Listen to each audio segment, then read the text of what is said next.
Hey, how is everyone doing? I'm going to continue my exploration of the Louisiana Territory by looking at the people who settled this region. I'm doing so by looking at some of the different sources on life in the Louisiana Territory, and I'm also looking at a group of people known as the Acadians. We're actually going to talk about the Acadians first because they are very influential at this time in American history. So these people came by way of Canada after having been pushed out by the British in the late 1700s. Following the signing of the Treaty of Utrecht in 1713, Britain gained control of Canada. The resident Acadians were opposed to this change in leadership and did what they could to stop the changing of the guard.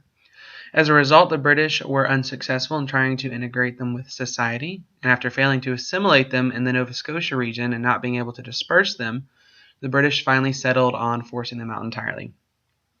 Following their exile, the Acadians moved into the North Atlantic region of the United States, where they again failed to assimilate themselves into the culture there in the United States. They eventually moved further down south and were ultimately led to Louisiana Territory in 1763 and were welcomed with open arms by the current Spanish occupants. The Spanish were more than happy to accommodate them because this was a very sparsely populated region.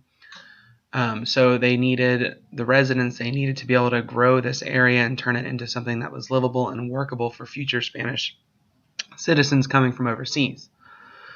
So the Acadians were able to happily live here from 1763 onward, but all that would change in 1803 after the French regained control of the Louisiana Territory and sold it to the United States. So following this acquisition of territory, there was again a mass flux of migration into the region, with primarily white settlers coming from the United States, and a lot of them being plantation owners brought their slaves with them as well. So this number continued to grow. By 1810, there were an estimated 7,700 white people and 4,660 slaves occupying the region. By 1820, the number had grown to about 17,000 white settlers and 11,000 slaves. Among this group were also several Spanish people as well, still living in the area after the Spanish had retreated out of it. So this massive boost in migration came primarily from South Carolina, Georgia, and Alabama. And now you had this mix of Acadians, Americans, and Spanish settlers in the region.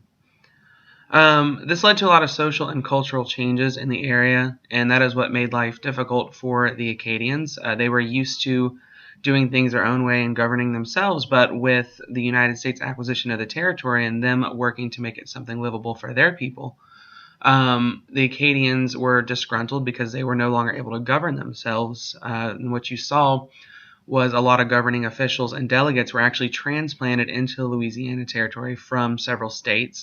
This led to a lot of opposition, and it just, in general, it made life difficult for the Acadians. But the reason the Acadians are influential is because they've played a huge part in the culture of the state of Louisiana today. You see a lot of Acadian social and cultural norms still.